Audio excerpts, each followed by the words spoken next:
고린도전서 7장 17절부터 말씀을 읽어가면서 말씀 전하겠습니다. 고린도전서 7장 17절 한번 읽어보겠습니다. 시작. 오직 주께서 각 사람에게 나눠주신 대로 하나님이 각 사람을 부르신 그대로 행하라. 내가 모든 교회에서 이와 같이 명하노라. 하나님이 나눠주신 대로 각 사람에게 나누셨다. 각 사람을 부르신 그대로 행하라. 하나님이 어떻게 불렀든지 그대로 부르심을 받았을 때 그대로 행하면 되겠습니다. 내가 이렇게 조금 할 때 불렀으면 조금만 그대로 행하면 되겠습니다. 막 겁주려고 할 필요도 없어요. 만약에 불리셨으면 그대로 가면 됩니다. 그래서 예를 들어서 이제 18절부터 어떤 상태, 그러니까 주님께서 찾아오셔서 주님의 이제 자녀를 삼아주시고 하나님의 자녀 삼아주시고 은혜를 베푸셔서 믿음을 주시고 그렇게 이제 하나님의 자녀 삼아서 영원한 생명을 주시고 구원해 주시고 천국의 소망을 주시는 그걸 가르칩니다. 그걸 부르심이랍니다. 부르심. 18절 시작. 할례자로서 부르심을 받은 자가 있느냐? 무할례 자가 되지 말며 무할례 자로 부르심을 받은 자가 있느냐? 할례를 받지 말라. 할례자라는 것은 이제 유대인을 가리킵니다. 유대인은 아브라함의 후손으로서 하나님의 언약의 백성인 것을 뜻합니다. 하나님의 언약, 이스라엘, 아브라함의 후손 이스라엘을 통하여 온 세계 만민을 구원하고 이 아브라함에게 주신 복이 온 세상에 미치게 하려고 하는 것이 하나님의 뜻입니다. 그 복은 구원을 가리킵니다. 구원. 그래서 구원받은 하나님의 백성들에게 표시로서 남자들에게 할례를 행하게 했던 거죠. 자, 예수님이 오시고 나서 이제 그 율법의 이제 의미가 이제 완성되게 된 것입니다. 율법의 행위가 종결되게 되어지고 끝나게 되고 그리스도 예수를 믿음으로써 모두가 하나님의 자녀가 되는 거예요. 유대인뿐만 아니라 이방인까지 다 예수를 믿음으로써 죄 사함을 얻고 구원을 받고 하나님의 자녀가 되는 것입니다. 그 전에 행하였던 할례라는 그 의식은 이제 종결된 것입니다. 그렇기 때문에 할례자로서 유대인으로서 이제 예수를 믿었어요. 아, 그렇다면 이 율법이 종결됐으니 이 할례가 의미가 없지 않느냐? 그래서 무할례로 다시 바꿔야 되나? 그럴 필요가 없다는 거예요. 무슨 말인지 이해가 되시죠? 무할례자로서 할례가 없는, 할례 받지 않은 몸에 하나님의 백성으로서 표시도 없고 유대인도 아니고 아브라함의 후손도 아닌 혈통적으로 아브라함의 후손이 아닌 사람들인 거죠. 그 사람들이 예수님을 믿었어. 그러면 그대로 행하면 돼요. 그대로 행하면 돼요. 아, 내가 예수님을 믿어서 이제 하나님의 자녀가 되었고 그리고 아브라함의 후손이 되었으니까 영적인 아브라함의 후손이요. 혈통적인 것이 아닙니다. 그럼에도 불구하고 내가 아브라함의 후손이면 아브라함의 백성의 표시가 있어야 되는데 할례를 받아야 되는 것인가? 이렇게 할 필요가 없다는 거죠. 반대로 유대인으로서 예수님을 믿은 사람들은 할례를 받아야 된다고 주장하는 사람이 있었던 거죠. 그것이 교회 안에 논란이 된 거예요. 할례 받지 않은 사람이 어떻게 교회 안에 들어올 수 있단 말인가? 우리가 율법도 중요하게 생각해야 됩니다. 율법의 정신을 중요하게 생각해야 되는 거지. 율법을 종결시켰기 때문에 구약에 있는 모든 율법도 우리가 다 지켜야 되는 것이 아닙니까? 막 이렇게 하면서 그러다 보면 이제 논란이 되고 이제 부딪히게 되는 거예요. 그래서 바울 사도가 이거를 얘기해주고 있는 것입니다. 무할례자로서 예수를 믿게 되었다면 다시 할례를 받으려고 할 필요가 없다는 거예요. 왜? 그리스도 예수 안에서 모두가 이제는 하나님의 자녀가 되었고 영원한 기업을 상속받는 하나님의 아들들이 되었으며 영적 아브라함의 후손이 된 것입니다. 우리는 예수를 믿음으로 물 세례를 받았으며 또한 그리스도 예수 이름으로 성령으로 세례를 받게 되는 거예요. 할렐루야. 성령으로 세례를 받으시면 되겠습니다. 우리 자매님, 성령으로 세례를 받으시면 되는 거예요. 어마어마한 능력이 있다니까요. 성령이 하나님의 영, 그리스도 예수가 부활하셨다는 증거가 바로 주님의 이름으로, 예수 이름으로 성령을 보내주신다니까요. 성령의 충만을 받게 되는 것입니다. 이 세상에는 다른 영들을 받은 사람들이 많이 있어요. 어둠의 영, 사탄의 영, 귀신의 영을 받아서 그것을 가지고 무엇을 행사를 하고 장사를 하고 그것을 가지고 막 이렇게 뭘 펼쳐놓고 막 이렇게 점을 치고 막 이렇게 막 운세를 하고 막 그렇게 하잖아요. 우리는 만유 위에 계신 전능하신 하나님 아버지의 영인 성령을 받은 사람들이에요. 할렐루야.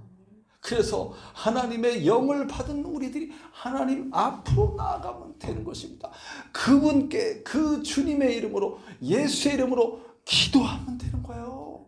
주님이 들어주시는 거예요.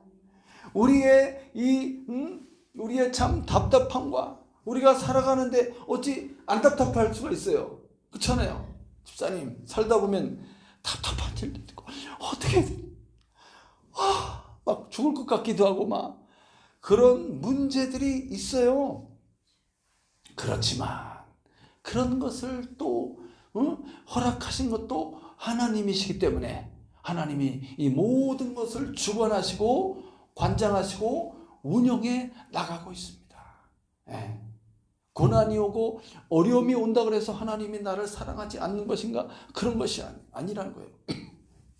예를 들어서 내가 예수를 믿었을 때 고난과 어려움 속에서 예수를 믿었다. 그 부르심 그대로 있으라는 거예요. 그대로 있어. 고난과 어려움 중에 있지만 그 믿음으로 주님이 주님을 사랑하고 또 그렇게 걸어가게 되면은 다 하나님의 뜻대로 이 모든 것이 이루어져 가게 돼 있다고 그랬잖아요. 어느 날 이게 풀리게 되고 막혀있던 것이 열리게 되고 그렇게 되는 거예요. 염려하지 말고 그렇게 부르심을 받은 그대로 가면 된다. 19절에 할례를 받는 것도 아무것도 아니요 할례 받지 아니하는 것도 아무것도 아니로되 오직 하나님의 계명을 지킬 따름이니라. 할례를 받아야 되나? 할례를 받지 말아야 돼? 할례 받은 것을 막 자랑하면서 할례 받았다. 이거 있어 없어? 이렇게 하면서 그게 중요한 게 아니라는 거예요. 중요한 게 나 성경을 선물로 받았다. 그게 중요한 게 아니야. 성경 말씀을 읽고 그 말씀을 이해하고 그 말씀을 지키는 것이 중요하죠. 율법을 받았다. 율법을 지키는 것이 중요하다. 하나님의 계명을 지키는 것이 중요하다. 하나님을 사랑하는 것이 중요하다는 것이죠. 하나님을 믿고 하나님을 사랑하고 형제를 사랑하는 것이 중요하다는 거예요. 할례 받고 안 받고가 중요한 것이 아니다. 20절 시작. 사람이 부르심을 받은 그 부르심 그대로 지내라. 그렇죠. 부르심을 받은 그 부르심 그대로 지내라. 그럼 무슨 의미로 이것을 말하고 있느냐? 예를 또 들어서 말해주고 21절 시작. 네가 종으로 있을 때 부르심을 받았느냐? 염려하지 말라. 그러나 네가 자유롭게 될 수 있거든 그것을 이용하라. 이 시대는 노예가 있죠. 노예 제도가 있었잖아요. 노예 제도가 종이었는데 노예 신분이었는데 예수님을 믿게 된 거야. 하나님의 거룩한 자녀가 된 거예요.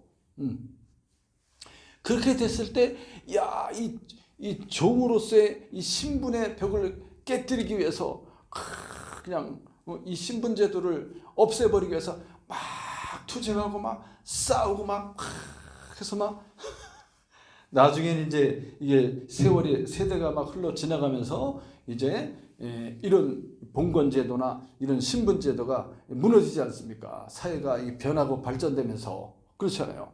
지금 시대는 그런 시대야. 그래서 종으로 내가 부르심을 받았지만 종의 신분으로서 부르심을 받았지만 어떻게 생각하라는 거예요? 그리스도 예수 안에서 하나님 안에서는 나는 자유하는 자야. 자유하는 자. 신분상으로서는 지금 여기서 종으로서 노예 신분을 갖고 있지만 영적으로는 실제적으로는 어떻다는 거예요? 우리가 그리스도 예수 안에서 하나님의 거룩한 자녀가 이미 되었고 영원한 생명을 얻었고 저 천국에 들어가서 하나님의 나라를 경영하고 다스릴 그런 권한을 가진 사람이 됐다는 거예요. 그래서 이미 자유자야. 자유자. 이미 자유자. 그래서 이게 막 이 어떤 이 사회 제도의 눌림 속에서 이 종이라는 이런 것에 대해서 막 괴로워하지 말라는 거예요. 괴로워하지 말아라. 무슨 뜻인지 이해하겠죠? 그러나 만약에 종에서 놓일 기회가 있으면 그 기회를 적극 사용하라. 이렇게 말해주고 있잖아요. 적극 사용하라. 그렇지 않다 할지라도 예를 들어서 이런 경우가 있어요. 내가 종인데 우리 집 주인님께서 같이 예수를 믿게 된 거야. 같은 교회 공동체 안에 나가게 되는 거야. 그랬을 때 어떻게 돼요? 이 관계가 다 교회 안에 들어오면 전부 형제가 되는 거예요. 형제. 그리스도 안에서 전부 한 형제가 됐잖아요. 왜요? 하나님 아버지가 같아. 우리가 아버지로 부르는 그 하나님이 만유를 창조하신 하나님 아버지지. 같은 아버지니까 그 종과 주인이 어떻게 되는 거예요? 관계가 형제가 되는 거예요. 형제. 예수님도 우리의 형제라고 말해주잖아요. 예수님이 하나님의 맏아들 되시고 우리들은 양아들이 되어서 이제 촌수가 어떻게 돼요? 예수님과 우리가 한 형제가 되는 거예요. 야, 이게 있을 수 있는 일이에요? 이렇게 주님께서 우리를 사랑하신다는 거예요. 거룩한 하나님의 아들이시고 하나님이신 그리스도께서 우리에게 은혜를 베푸셔서 이 죄악된 죄종이었던 우리를 거룩함을 주시고 거룩하게 하셔서 죄의 종이 아니라 하나님의 종이 되게 하시고 하나님의 의를 따르는 의의 종이 되게 신분을 바꿔버린 거죠. 그래서 이제 그 집안에 대단히 높으신 분이시고 하면서 그 주인 되신 그분께서 자기 집의 종과 노예인 그 사람과 같이 교회에 나오는 거예요. 그랬을 때 식사를 과연 같이 할 수 있느냐? 교회 안에서 식사를 같이 공동체가 식사를 한단 말이에요. 예수님의 살과 피를 상징하는 그 빵과 포도주를 같이 놓고 식사할 때 그 같은 자리에 앉아서 겸상을 할 수 있겠습니까?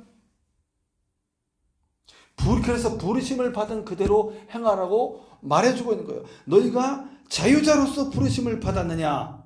만약에 자유자로서 부르심을 받은 22절 읽어보 시작. 주 안에서 부르심을 받은 자는 종이라도 주께 속한 자유인이요 또 그와 같이 자유인으로 있을 때 부르심을 받은 자는 그리스도의 종이니라. 이야, 이 얼마나 위대한 말씀입니까? 신분의 벽을 뛰어넘는 거예요. 이게 신분 제도를 철폐하기 위해서 막 싸우고 투쟁하고 그렇게 가르치는 것이 아니고 그리스도 예수 안에서 이것을 뛰어넘게 되는 거예요. 주인인 그 사람 자유자임에도 불구하고 자기는 그리스도의 종이 된 것이지.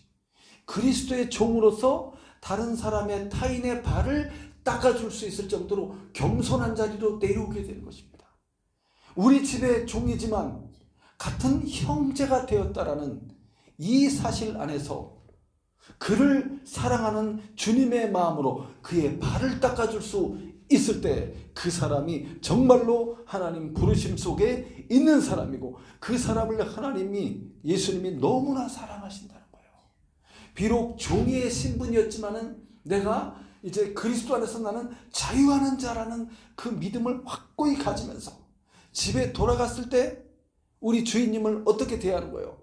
주님처럼 대하는, 주님처럼 대하면서 더 열심히 수고하고 누가 주인이 보든지 안 보든지 열심히 일하고 새벽 일찍 일어나서 늦게 잘 때까지 쉬지 않고 막 열심히 일을 하는 거야. 이 은혜를 받으면서 그전에는 어떻게 좀 농땡이를 칠까 이렇게 했지만은 예수를 믿으면 삶의 자세가 바뀌어버리는 거예요. 그걸 주인이 보니까 이야 제가 어떻게 다 저렇게 됐지? 예수님을 믿은 거야. 야 믿음이란 이런 것이구나. 야 그러면 더 그 종을 아끼고 살아가면서 종으로 대하는 것이 아니라 한 형제로서 그 사람을 대하게 된 것이죠. 내가 비록 주인이지만 그러면서 교회 안에서 같이 공동체가 식사를 하고 사랑하고 나눔을 갖는다는 것입니다. 누가 먼저라고 할 것 없이 그냥 막 섬기는 자세로만 이렇게 그 집에 주인님이신데 막 주인님이 막 이렇게 하는 거지. 봉사를 하는 거지. 그러면 그 종은 얼마나 황송할까? 야 내가 이런 대접을 받아도 되나? 아닌데 이거 하면서 막 일어나서 막 앉아 있으라고 하면서 또 주인이 이게 사랑이라는 거야. 이게 사랑. 뭘 막 깨뜨리고 부숴서 이거를 변화를 주고 혁신하고 막 바꾸고 막 누굴 죽이고 그런 게 아니라는 거예요. 예수 안에서는 주인과 상전이 완전히 이게 개념이 달라지는 거죠. 야, 이런 말씀을 쫙 해주는 거예요. 주 안에서 부르심을 받은 자는 종이라도 주께 속한 자유이뇨. 얼마나 이 자긍심과 얼마나 이 참 하나님의 이 거룩한 아들로서의 신분이 얼마나 상승되는 겁니까? 이 안에서 와 그렇구나 하는 거죠. 하나님께서 다 보고 있구나.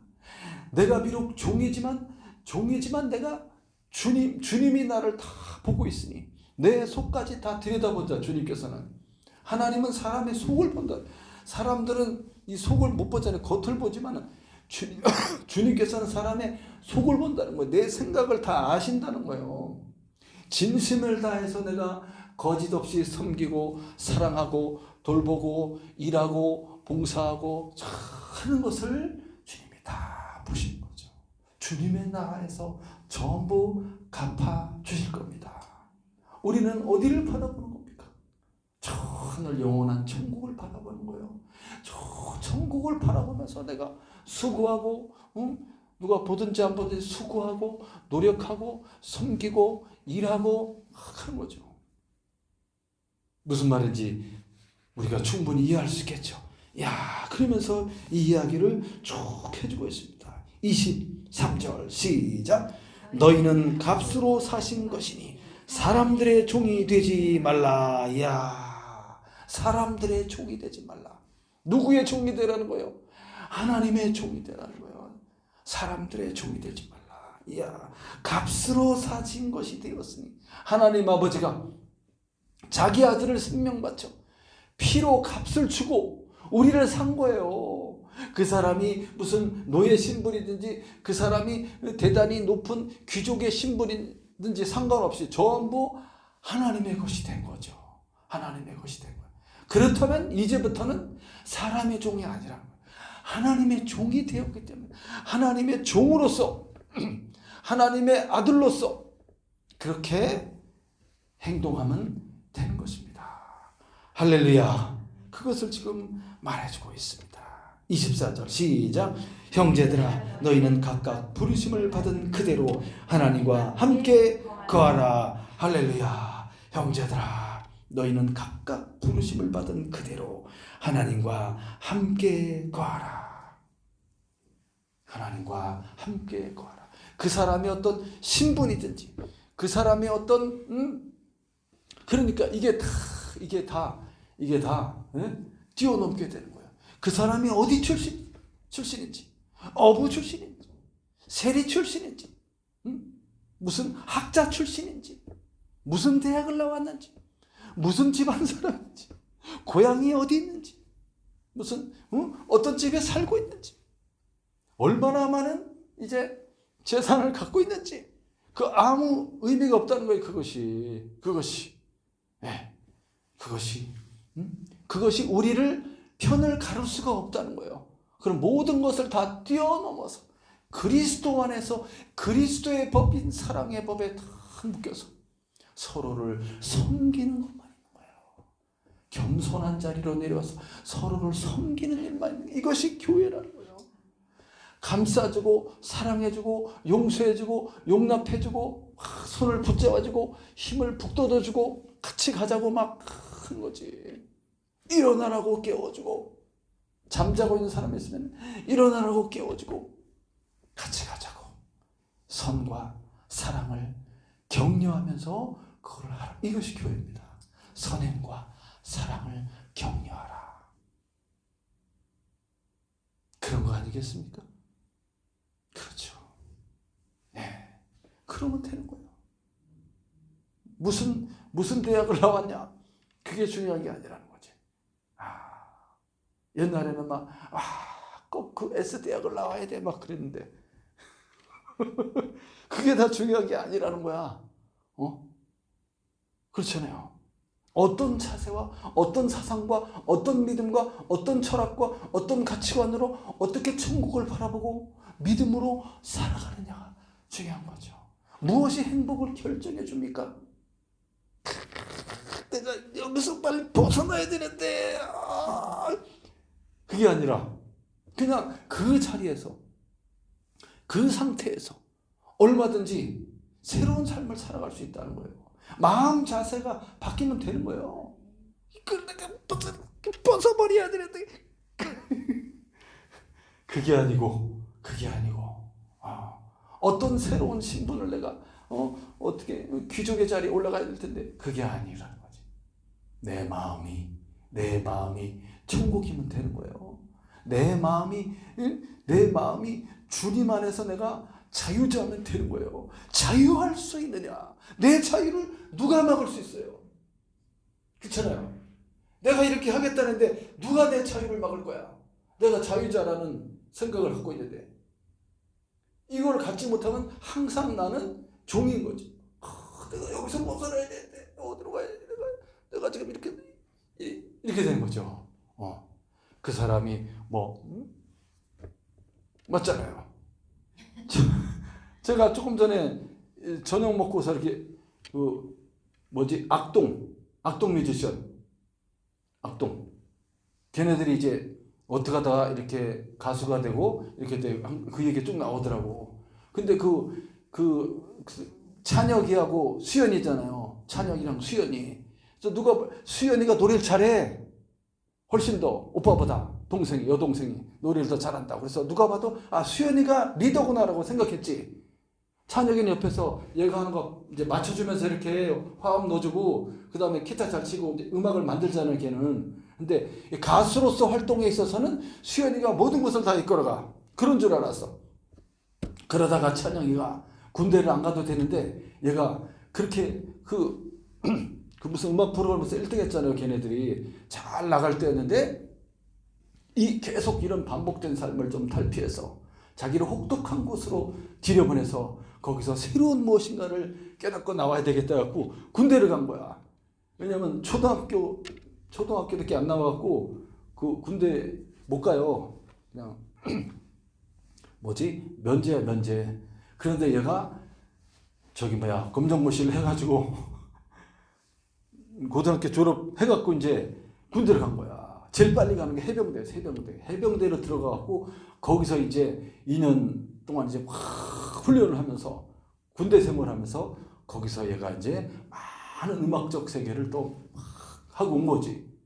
그래서 그동안 이제 사람들은 저 수연이가 오빠가 없는데 혼자 잘할 수 있을까 막 그랬는데 너무 잘하는 거야. 오빠가 없어도 너무 잘해. 어느 순간 벽에 부딪히기 시작했어. 벽에.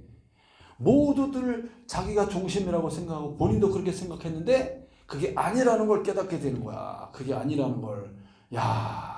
왜냐면 그냥 오빠가 없어도 새로운 작곡가를 만나서 어떻게 그렇게 하면 해서 이제 발표하고 그렇게 하면 되겠지 했는데 나중에 벽에 부딪혔다는 거야. 벽에 부딪혔어.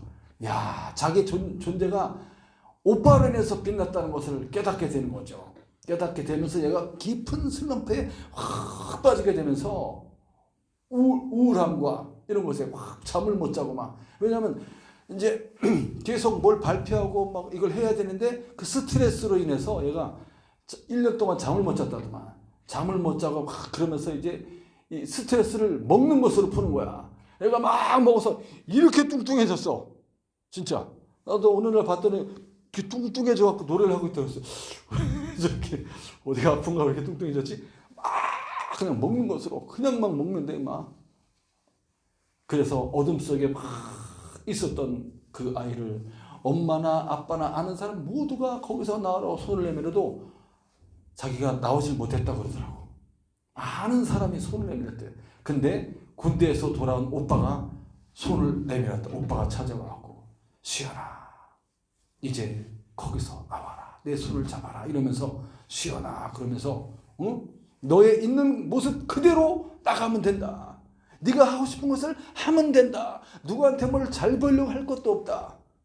그냥 네가 있는 모습 그대로 뚱뚱하면 뚱뚱한 그대로 그냥 하면 되는 거예요. 그러면서 오늘부터 나와 같이 걔는 1년 동안 밖을 안 나갔대. 집 안에만 있었대요. 이 먹기만 하고. 그래 내가 손을 붙잡고서 나와 같이 산책을 나가자. 지금 할 거 그거다. 그래서 걔를 데리고 이제 계속 오빠 손을 붙잡고 밖으로 나가게 된 거야. 산책을 하고. 그러면서 운동을 조금씩 하면서 이러면서 이제 있는 모습 그대로 이제 수연이를 위해서 곡을 또 써줬다더만. 군대에서 자기가 이렇게 느끼고 깨달았던 그 전에 재밌게 막 했던 동생이랑 했던 그런 음악이 아니었고 완전히 장르가 다른 새로운 음악 세계를 얘가 하고 나왔는데 일부러 수연이하고 곡을 할 때는 얘한테 맞춰서 그렇게 해준 거죠. 그래서 걔가 이제 어둠에서 나오게 됩니다. 그러면서 이제 그 오빠가 진짜 대단한 천재적인 뮤지션이라는 게 밝혀졌어요. GD보다도 더 뛰어난 천재적인 음악성을 가진 모든 연출과 기획과 작곡과 작사와 그 다음에 무대 장치와 이거 전부 다 이 사람이 다 혼자. 그래가지고 이 무대를 전부 같이 꾸며서 그 청룡영화제나 그 영화제 때 나와서 발표했잖아요. 저도 그거 봤는데 와 되게 잘하더라고. 한번 보세요. 그래서 야 어쨌든 간에 자기의 있는 모습 그대로 누구한테 뭘 잘 보이려고 하고 나를 막 어떻게든지 내가 이렇게 잘못 보이면 이렇게 되는 거야. 그게 아니라는 거야. 자기 있는 모습 그대로 하나님께서 부르신 부름의 그대로 부르심 하나님이 부르신 그 부르심 그대로 우리가 나가면 되는 거예요. 자유하는 자로서 우리 주 예수님을 가득 품고 그 믿음으로 나가서 행하면 되는 겁니다. 감사하면 되는 겁니다. 주님이 인도하시는 대로 그냥 가면 되는 거예요. 막 고민할 거 없어요. 고민할 거 없이. 너무 고민하는 게 문제야. 고민할 거 없이 그냥 주님이 인도하신 대로 가면 되는 거야. 그렇게 될 때 각각 부르심을 받은 그대로 하나님과 함께 거하라. 그 뒤에 말씀 쭉 읽어보면 이제 여러 가지 말씀들이 쭉 나옵니다. 그러면서 뭐라고 말하냐면 30절에 29절에 형제들아 내가 이 말을 하노니 이러면서 뭐라 그랬습니까? 그때가 단축하여진 고로 때가 단축하여졌다. 주님이 오실 날이 가까웠다 그 말입니다. 이후로부터 안에 있는 자들은 없는 자같이 하며 우는 자들은 울지 않는 자같이 하며 기쁜 자들은 기쁘지 않은 자같이 하며 매매하는 자들은 없는 자같이 하며 세상 물건을 쓰는 자들은 다 쓰지 못하는 자같이 하라. 이 세상의 외형은 지나가면이라. 이야, 다 지나간다는 거야. 결국은 이제 마지막 주님의 때가 주님의 재림의 때가 가까웠다는 거죠. 임박한 주님의 재림이 가까웠고 그래서 우리가 이 땅에 살아가면 또 욕망을 쫓아서 막 달려갈 필요가 없다는 거예요. 이거 아니면 안 돼. 그럴 필요가 없다는 거예요. 가진 것을 다 쓰지 못하는 것처럼 그렇게 해라. 슬픈 사람들은 더 이상 슬퍼하지 말고 막 기뻐하는 사람은 기뻐하지 않는 자같이 하라. 평정심을 다 가지면서 그렇게 나아가라는 겁니다. 무엇을 바라보고? 주님이 다시 오실 것을 바라보고 저 천국을 바라보면서 그렇게 달려가면 되겠습니다. 오늘 이 말씀 한번 곰곰이 생각해 보면서 이 말씀 가지고 같이 기도하도록 하겠습니다. 기도할